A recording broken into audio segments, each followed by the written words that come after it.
कक्षा 12वीं वाले सभी विद्यार्थी ध्यान दें। जैसा कि आप लोगों ने थंबनेल में देख ही लिया है, सब कुछ बयां कर दिया है थंबनेल ने। वितान पार्ट 1 सिल्वर वेडिंग। वितान का ये पार्ट पहला है, सिल्वर वेडिंग, जिसका लेखक है मनोहर श्याम जोशी।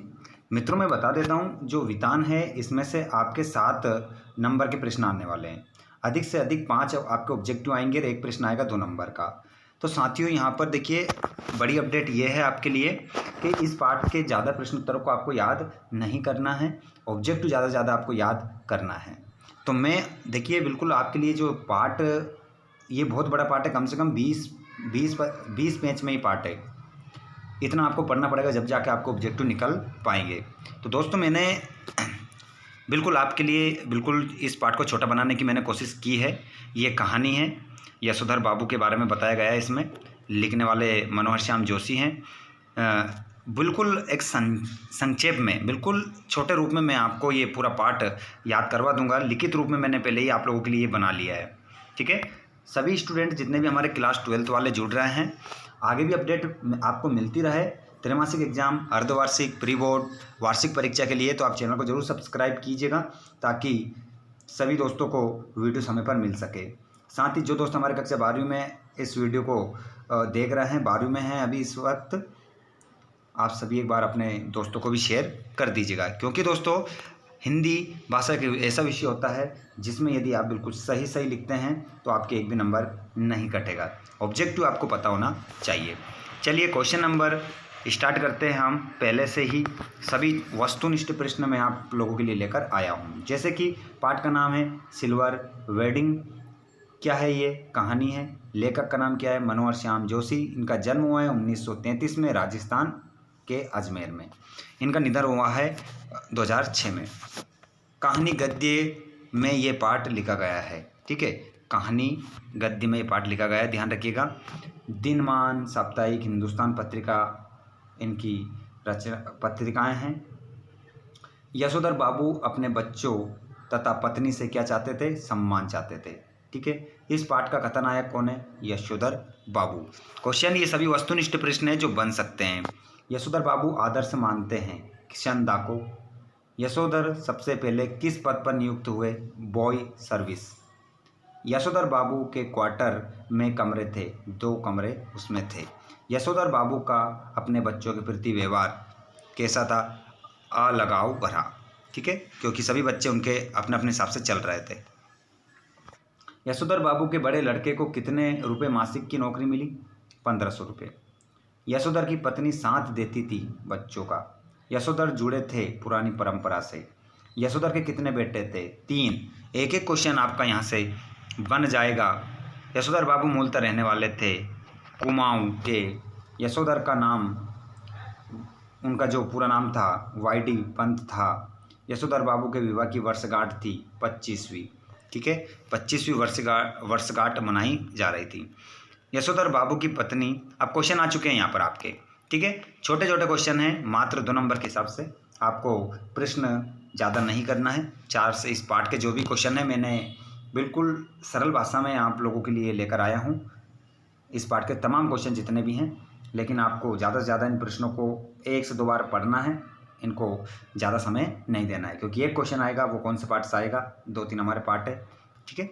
उनमें से आपको एक प्रश्न को पढ़ना है, ठीक है, मतलब सभी को पढ़ना है, आएगा एक। देखिए तो ये क्वेश्चन है आपका पहला कि यशोधर बाबू की पत्नी समय के साथ ढल सकने में सफल होती है, लेकिन यशोधर बाबू असफल रहते हैं, ऐसा क्यों? तो देखिए यहाँ पर लिखा है साफ साफ, बिल्कुल संक्षेप रूप में। यशोधर बाबू बचपन में ही माता पिता के देहांत हो जाने की वजह से जिम्मेदारियों के बोझ से लद गए थे। वे सदैव पुराने ख्यालों वाले लोगों के बीच रहे, पले बड़े, अतः वे उन परंपराओं को चाकर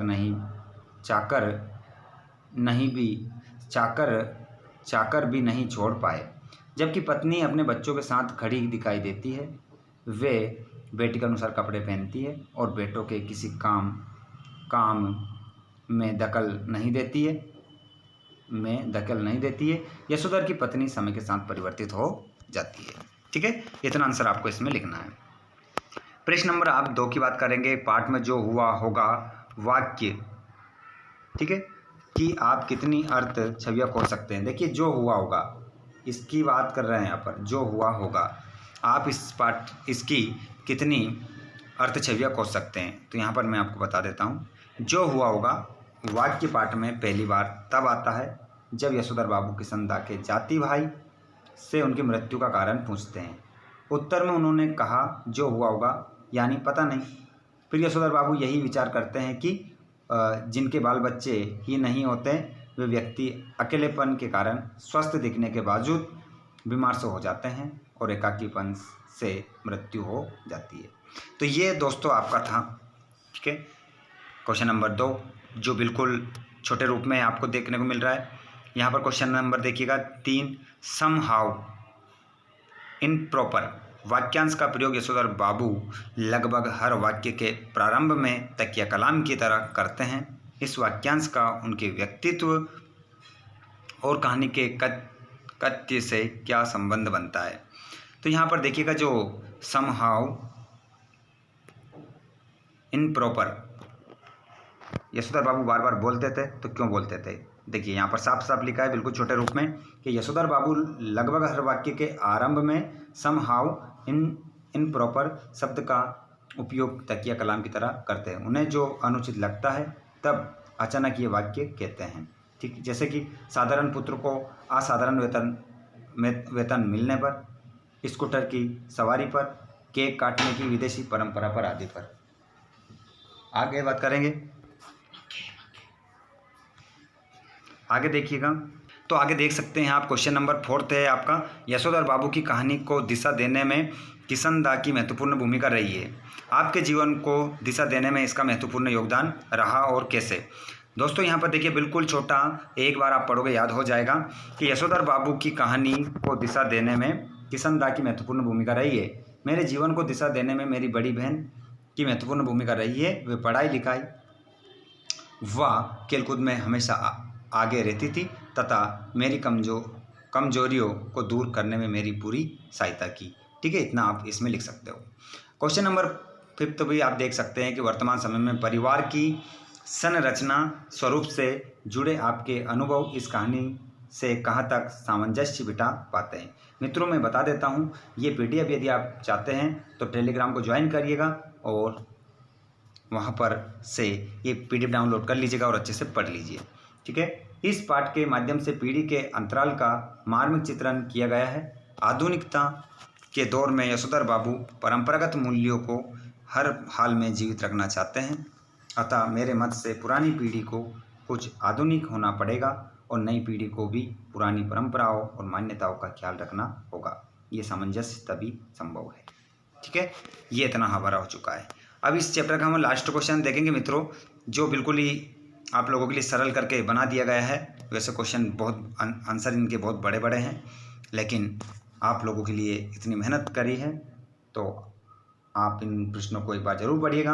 और वीडियो पसंद आया तो सिर्फ और सिर्फ आप लोगों से हमें एक लाइक चाहिए, एक लाइक कर दीजिएगा ताकि हमारी मेहनत का जो फल है वो मिल सके, ठीक है। तो लाइक कर दीजिएगा, हो सके तो एक बार शेयर कर दीजिएगा और आगे भी अपडेट आप लोगों को मिलती रहे तो चैनल को सब्सक्राइब कर लीजिएगा। देखिए क्वेश्चन नंबर 7, अपने घर और विद्यालय के आसपास हो रहे उन बदलावों के बारे में लिखें जो सुविधाजनक और आधुनिक होते हुए भी बुजुर्गों को अच्छा न लगने के क्या कारण होंगे।